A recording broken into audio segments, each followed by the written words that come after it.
ये अगर कानून बन जाएगा, उत्तर प्रदेश में 1,21,000 वक्फ की प्रॉपर्टीज है, 1,12,000 के पास कागज ही नहीं है।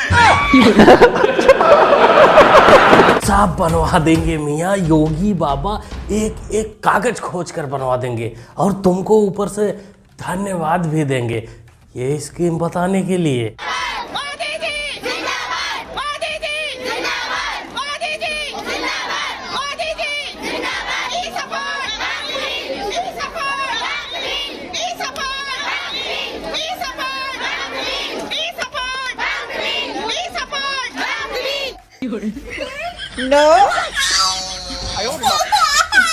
जैसे कि आप सबको पता चल ही गया होगा कि कल यानी 2 अप्रैल 2025 को वक्फ बोर्ड संशोधन बिल का टेटुआ दबा दिया गया। 14 घंटे तक एक मैराथन बहस हुई थी पक्ष और विपक्ष में।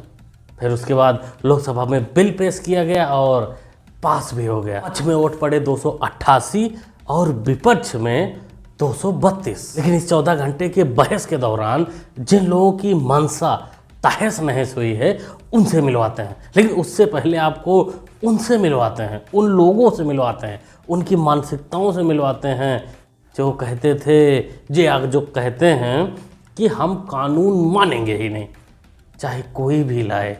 तो मोटा भाई का जवाब सुनिए। यहां एक सदस्य ने कह दिया माइनॉरिटी इस कानून को स्वीकार नहीं करेगी। क्या धमकाना चाहते हो भाई? संसद का कानून है, सबको स्वीकार करना पड़ेगा। स्वीकार नहीं करेंगे मतलब क्या है? कैसे बोल सकते हैं कोई हम कानून को स्वीकार नहीं करेंगे? एक कानून भारत सरकार का है, हरेक पर बंधन करता होगा और इसको स्वीकार करना पड़ेगा। खत्म। मोटा भाई ने बोल दिया करना पड़ेगा तो करना पड़ेगा, मानना पड़ेगा कानून तो मानना ही पड़ेगा, क्योंकि वही संविधान भी कहता है। बाकी जिन लोगों को सड़कों पर निकलकर अपना काम करना है वो प्यार से कर सकते हैं, उनको भी संविधान इजाज़त देता है और लठ वाले को भी संविधान ही इजाज़त देता है। पुलिस अपना काम करेगी। बाकी अगर यूपी में प्रॉब्लम होती, यूपी में वैसे प्रॉब्लम होगी नहीं, क्योंकि यूपी में दयालु बाबा हैं, बड़े प्यारे दुलारे दयालु बाबा हैं। उनकी बात लोग वहाँ के मानते हैं, वो सड़कों पर ऐसे नहीं निकलते। बाद में योगी बाबा या उनका प्रशासन पुलिस बड़े प्यार से समझाती है, नो वायलेंस, प्यार से गाड़ी घोड़ा में लाद कर ले जाती है या फिर ऐसे ही आमने सामने प्यार से समझा देती है। इसलिए यूपी में उतना ज़्यादा टेंशन नहीं होता। बहरहाल वक्फ संशोधन बिल से मुसलमानों को कोई खतरा नहीं है। मुस्लिम फैसला बोर्ड के लोग और सियासी जमातों के लोग मुसलमानों को डरा रहे हैं, बहका रहे हैं, अफवाहें फैला रहे हैं, गलतफहमियां पैदा कर रहे हैं। मगर मैं मुसलमानों को यकीन दहानी कराना चाहता हूं कि उनकी न मस्जिदें छिनेगी, न ईदगाहें छिनेगी, न दरगाहें, न खानकाहें, न कब्रिस्तान, कुछ भी छिनने वाला नहीं है। ये सिर्फ और सिर्फ अफवाह है, इस पर कान न धरे। ये वही सहाबुद्दीन मौलाना है जो कभी पार्लियामेंट को अपने बाप को बता देते हैं तो कभी लाल किले को अपने बाप का बता देते हैं, लेकिन आज इनके सुर बदले बदले नजर आ रहे हैं। लगता है इन्होंने कहीं वो तेल में डुबाया हुआ पुलिस का लठ तो नहीं देख लिया ज़्यादा मात्रा में। भाई बदले बदले सुर कुछ तो कहते हैं, बाकी इसने जो बोला, जो समझाया कौम को, वो अच्छी बात है और मानना भी चाहिए लोगों को। जो पार्टी ये कहती हो कि दुनिया की सबसे बड़ी पार्टी है, अध्यक्ष महोदय वो अपना राष्ट्रीय अध्यक्ष नहीं चुन पाए अभी तक। जी मैं अखिलेश जी ने बहुत हंसते हंसते कहा है, इसको हंसते हंसते जवाब देना। इस सामने जितनी पार्टियां हैं उनका राष्ट्रीय अध्यक्ष उन 5 लोगों को ही चुनना है परिवार के। हमें माननीय अध्यक्ष जी करोड़ों सदस्यों में से 12-13 करोड़ सदस्य प्रक्रिया कर कर चुनना है तो देर लगती है। आपके यहां जरा भी देर नहीं लगेगी। मैं कह देता हूं अभी 25 साल तक आप अध्यक्ष हो जाओ। अलग जगह हाथ डाल दिया था बबुआ ने। वैसे ये बात हमको और आपको वीडियो देखने के बाद पता चली कि या जवाब सुनने के बाद पता चला कि गलत हाथ डाल दिया था, लेकिन भौजी तो तुरंत ही समझ गई थी कि हमारे राजा जी का बैंड बजने वाला है। वैसे ये भी हिस्सा लिए थे वक्फ बोर्ड संशोधन बिल के वार्तालाप में, चर्चा में। लेकिन इन्होंने दो काम किया। पहला तो इन्होंने साफ साफ बता दिया कि वक्फ बोर्ड मुसलमानों के खिलाफ है, हम इसके विरोध में हैं। बाकी जो समय बचा था भाषण का, उसमें ये राम मंदिर, कभी कुंभ, कभी रमजान, इसमें गुजार दिए। और 11 साल से मोदी जी पकौड़े तल रहे थे, 11 साल बाद याद आया उनको? नहीं, 11 साल तक इतने गंदे बिल को मोदी सरकार ढो रही थी। आज कह रहे साहब वो तो कई लाख करोड़ जमीन है। क्या मोदी जी लाए थे? मोदी जी ने अपने मामा जी के घर से वक्फ बोर्ड में जमीन दी थी क्या? ये जब विजयपुरा में किसानों की जमीन वक्त के नाम कर रहे थे तो क्या सोनिया गांधी इटली से बांध कर लाई थी क्या जमीन? 1500 साल पुराना शिव का मंदिर वक्त के नाम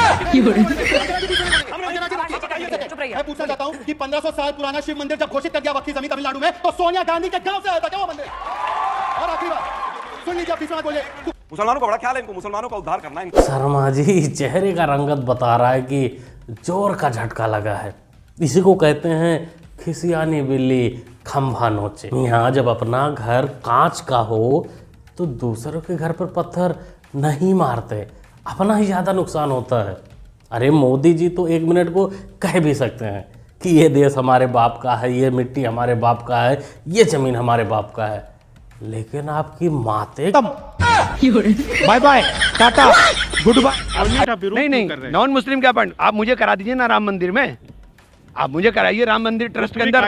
आप मुझे आप राम मंदिर, मैं भी राम जी का वंशज हूँ, कराइए ना मुझे, आप कराइए मुझे भी। आप मैंने कहा मैं राम जी का वंशज हूँ, बताओ मुझे, नहीं हूँ तो बताओ मुझे, नहीं हूँ कैसे नहीं हूँ? अरे जमानी जमा खर्च मुझे आप साबित कर दोगे, नहीं हूँ मैं आपको साबित कर दूंगा हूँ। इमरान मसूद चाचा, आपको साबित करने की जरूरत ही नहीं है कि आप राम जी के वंशज हो। दुनिया को पता है कि आप राम जी के वंशज हो, लेकिन सिर्फ इससे ही काम नहीं चलता। सिर्फ राम जी के वंशज होने से ही ट्रस्ट में जगह नहीं मिलती, उसके लिए टैलेंट होता है और काबिलियत होती है। लेकिन काबिलियत तो चलो मान लीजिए 1 मिनट को तुम्हारे अंदर होगा, लेकिन उसका क्या करोगे? जो तुम्हारे साथ घटना बचपन में हो गई है वो तो ठीक करना इस जन्म में पॉसिबल नहीं है। तो please try in your next life. ये कानून बनाना चाहिए बहुत कड़ा। सारी ज़मीनें हड़प ली गई है, चाहे सरकारी हो या गैर, उसमें जो काम करने वाले लोग हैं सब बेच दिया है। प्राइम लैंड, ऐसा नहीं है कि कोई खेती वाली ज़मीन है। पटना के डाक बंगला पर जितनी प्रॉपर्टी थी ये सब पर अपार्टमेंट बन गया, सब लोगों ने लूट लाट किया। जी देखिए कैसे वोट बैंक के लिए समय बदलता है, जज्बात बदलता है। यही आलू थे जो पहले चिल्ला चिल्ला कर चीखें निकाल रहे थे कि वक्फ बोर्ड में ज़मीनों को हड़पा जा रहा है, कब्जाया जा रहा है, बेचा जा रहा है। लेकिन आज समय बदल चुका है।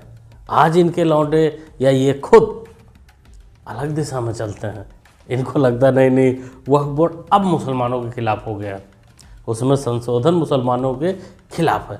पहले नहीं था, पहले हो सकता था। अभी तक इसकी पुख्ता जानकारी तो नहीं है कि इस बयान के बाद इनका चारा वाली कंपनी या जो भी चीज़ें हैं या हिस्सा उस्सा इनको मिल गया था वक्फ बोर्ड से या नहीं, क्योंकि सुर बदलने का कुछ तो कारण जरूर होगा।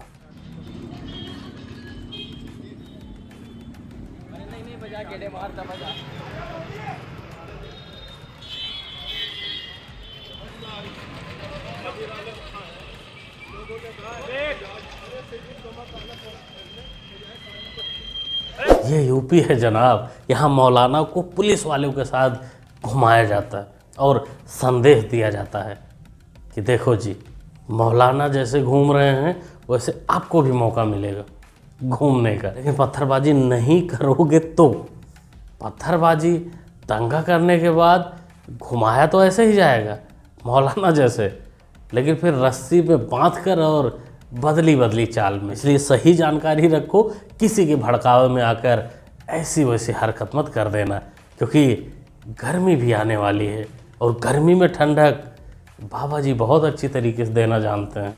वक्फ की जमीन बेची जा सकती है? नहीं बेची जा सकती। आपकी मस्जिद की जमीन वक्फ की प्रॉपर्टी मुतवल्ली नहीं बेच सकता, मदरसे की जमीन वक्फ की प्रॉपर्टी ये मोहतमिम नहीं बेच सकता, लेकिन बेची गई करोड़ों की आमदनी है। अगर वक्फ बोर्ड चाहता तो भारत के मुसलमानों की तकदीर बदल सकता था, लेकिन नहीं जनाब, बेच कर आलीशान बिल्डिंग बना। हैदराबाद में एक बिल्डिंग का किराया 25,000 रुपए है महीने का, लेकिन उसका वक्फ बोर्ड के फॉर्म में सिर्फ 2,500 लिखा जाता, बाकी 22,500 रुपए पॉकेट में जाता। कौन है बेईमान? हम और आप हैं बेईमान। सिर्फ सूबे महाराष्ट्र के अंदर, सिर्फ एक छोटे से सूबे में 70,000 एकड़ जमीनें बेची गई। बेचने वाला कोई योगी और मोदी, आरएसएस, बजरंग दल के लोग नहीं थे, बेचने वाला मुस्लिम कौम के रहबर और रहनुमा थे। अरे मौलाना ने तो सीधा वक्फ बोर्ड की चड्डी पड्डी खोल दी भाई।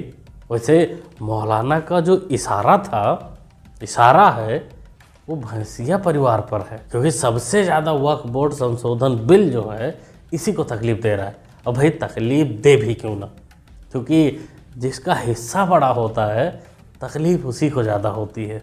ओवैसी साहब के पास 3,000 करोड़ जो है अवैध संपत्ति पर, वक्फ की संपत्ति पर ओवैसी साहब का कब्जा है। आप देश के उद्योगपति को कह रहे हैं, ये भी देखिए ना, जब आप दूसरों पे उंगली उठा रहे हैं, पहले आप अपने घर में झांक लीजिए कि आप लोगों ने कितना कब्जा कर रखा है। आदिल हसन, आपने कहा जांच करवा लीजिए। जांच होगी तो ये तो रोएंगे नहीं ना कि कागज नहीं दिखाएंगे, एक एक दस्तावेज की जांच होगी। बोले नरेंद्र मोदी को बोलिए कि अपनी डिग्री भी दिखा देंगे। हाँ, आप डिग्री पे आ गए, कैसी कागज पूरा डिग्री पे आ गए। यही फर्जी बनती है आप लोगों की, कभी गाय पे कभी डिग्री पे। इनसे कागज मांग लिए तो ये इधर उधर भाग गए। 3,000 करोड़ ये AMM, ये तो वक्फ की संपत्ति के लिए छाती ठोकते हैं। ये असदुद्दीन ओवैसी ने 3,000 करोड़ रुपए की वक्फ की संपत्ति पर अवैध रूप से कब्जा ओवैसी साहब ने कर रखा है हैदराबाद के अंदर। और जब इसकी जांच की बात करी तो प्रधानमंत्री की डिग्री याद आ गई। संशोधन बिल जब राज्यसभा में भी पास हो जाएगा, उसके बाद जब कानून बन जाएगा, तब बहुत कुछ याद आने वाला है इन जैसे लोगों को। जिनका छोटा मोटा हिस्सा है वो तो चलो बर्दाश्त कर लेंगे,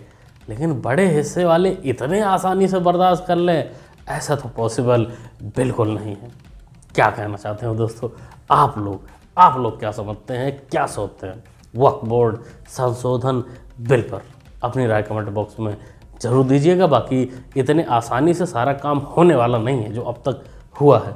लोग आएंगे, सड़कों पर भी आएंगे, अलग अलग मानसिकता वाले आएंगे, हम लोग भी आएंगे दिखाने उनको कि सोच उनकी क्या है और चाहते क्या है। तो आप लोग भी अपना राय, अपना ओपिनियन कमेंट बॉक्स में लिखिए, बताइए। मिलते हैं अगली वीडियो में। Thanks for watching.